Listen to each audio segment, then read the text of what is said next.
and women posting and sharing and commenting. And I will make the connection later. What was the response of the Prophet ﷺ? The Prophet, he said, أن تؤمن بالله وملائكته وكتبه ورسله واليوم الآخر والقدر خيره وشره. That Iman is to believe in Allah, His angels, His books, His messengers, the last day, and the divine decree. Before we make the point, let us just go back to that arrangement. The scholars, they say that even in the way in which the Prophet Muhammad sallallahu alaihi wasallam arranged the 6 articles of faith, what we call the 6 articles of faith, there is wisdom in it. And that is that the Prophet, he began with Allah, to believe in Allah. And then the Prophet, he mentioned, and to believe in his angels. Why? Because Allah subhanahu wa ta'ala communicates to the human beings through the angels. And so we know about Allah's existence because the angels bring down the revelation. After mentioning the angels, the Prophet, he said, and his books. And what is it that the angels bring down? They bring down the Zabur. They bring down the Torah. They brought down, meaning Jibreel alayhi salam, the Quran. They brought down the Suhuf of Ibrahim and Musa. So it begins with Allah, and then Allah sends his angels, and the angels comes down with books. And what does he mention after the books? وَرُسُلِهِ, to his messengers. And once the messengers receive these books, what is it that they remind the people of? يَوْمَ الْآخِرِ, the day of judgment. So why does it end with the qadr?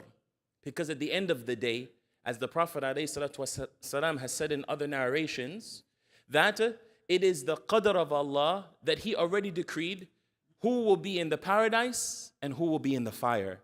That has already been decreed and that is already done. Thus the arrangement to believe in Allah, then His angels, then the books, then the messengers, then the last day, and then finally the divine decree, the good and the bad of it. My reminder for tonight is as it relates to the qadr of Allah, the divine decree of Allah, because I have noticed in the past week on social media, many young Muslims, brothers and sisters, posting things like, God saved Donald Trump. God is blessing Donald Trump. God saved Trump. Now, mind you, this is not politics, and the young people are already laughing. But that statement and that post poses another question. The people who are dying in Palestine, Allah didn't save them. God blessed Donald Trump because he survived, and the people who are dying in Sudan, God didn't bless them. Or the Muslims that are dying in Kashmir, Allah didn't bless them, and so on and so forth. So what I want to make clear tonight is there is a difference. Just because someone is saved or someone dies has nothing to do with God blessing them or God cursing them necessarily. It goes back to the qadr of Allah subhanahu wa ta'ala. It is Allah's divine decree. And all of this occurs under Allah's divine wisdom. And so we need to be careful in the way in which we are wording things and in which we are saying things.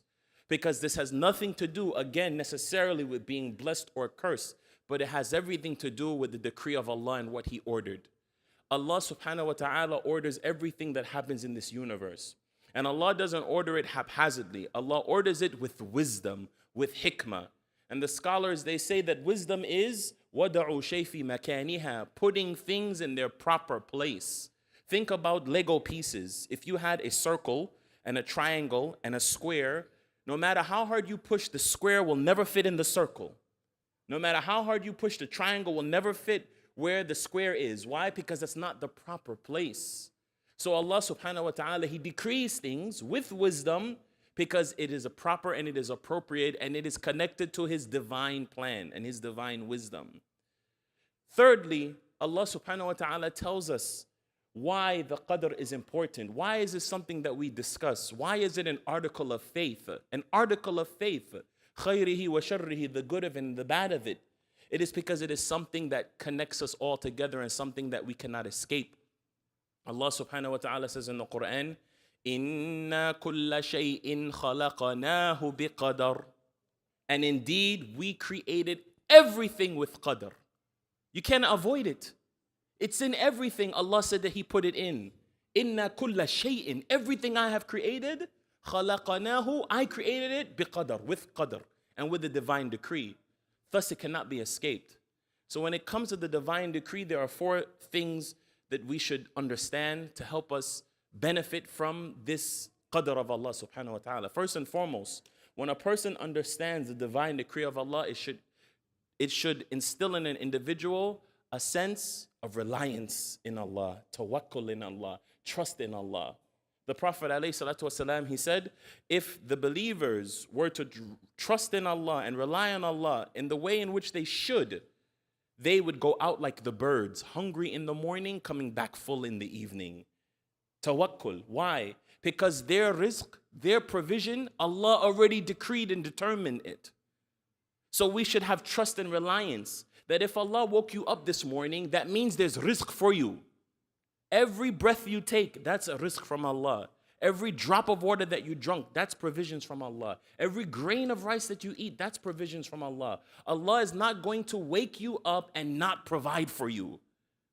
So we should understand the qadr of Allah and the decree of Allah, and that He has decreed that we will get certain provisions. And if I'm awake today, that means that there's something there for me. So we should have reliance, and that should protect us from falling into making haram transactions or trying to get our provisions in a manner that is sinful, because Allah has already decreed a portion for us. Number 2, when a person understands the qadr and the divine decree of Allah appropriately, it should bring about a sense of gratitude. Why? Because there are things that Allah has decreed for us that you and I don't even deserve. And only if we are true and honest with ourselves we will be able to be grateful and show gratitude to Allah for it. Think about all of the things that you've ever asked Allah for in your life. If you were to be honest, over 95% of the things you've asked Allah for, Allah gave it to you. All of you who are older have asked Allah to be married. You're married now. You asked Allah perhaps to marry a particular woman, or a sister asked to marry a particular brother. Allah gave that. You asked for children. Allah gave that. You asked for righteous children. Your children are better than you. Your children recite the Quran better than you. Your children are in the masjid every day, and you weren't in the masjid every day, and Allah knows best where we were. But Allah gave us these good children that we asked Allah for. You asked Allah for healthy children, Allah gave it to you. 9 months the baby was in the womb. What did you do for the 9 months? You brought food home, and Allah delivered this baby for you, healthy. For you, Allah gave it to you. So we should show gratitude to Allah, because a lot of the things that Allah has given us, we didn't work for it, didn't deserve it, but Allah gave it for us. And you never find anyone complaining when Allah decrees a blessing for you. But you find everyone complaining when Allah decrees a shar, or some evil, or some harm to reach you. But as Muslims, we believe in the divine decree, the good of it and the bad. The good and the bad, we take it both.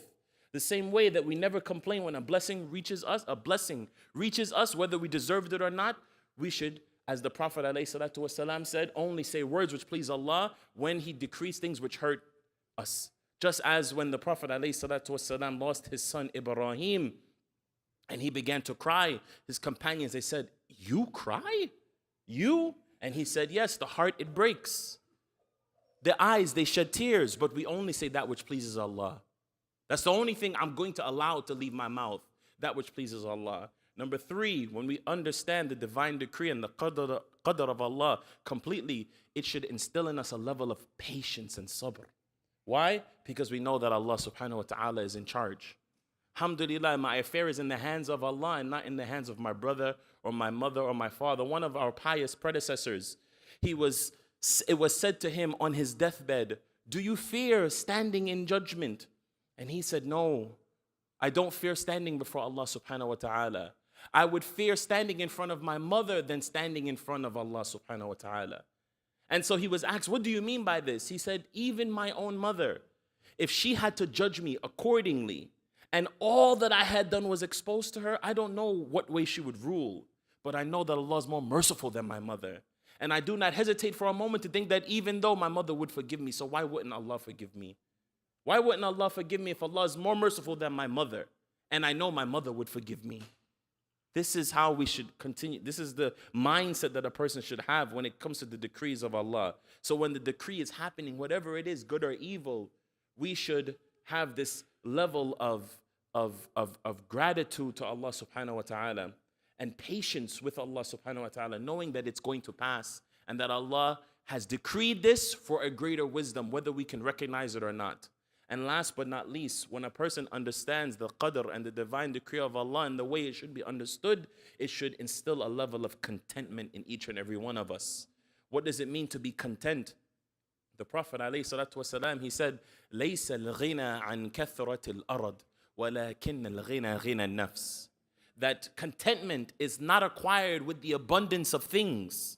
How many things have you asked for, have you strove for, that you bought, large items that you thought would make you content and happy, and now it's just a car.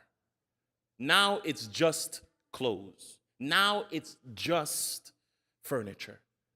And our children, get us this, get us that. That's all we need, just this one game, just one game. And after 1 hour, they want the second game and the third game, and it's not enough, and they don't play it with it anymore. This is the human being. So we have to understand that when it comes to the divine decree of Allah subhanahu wa ta'ala, it needs to instill a sense of contentment within us. Why? Because there are things that are outside of our control.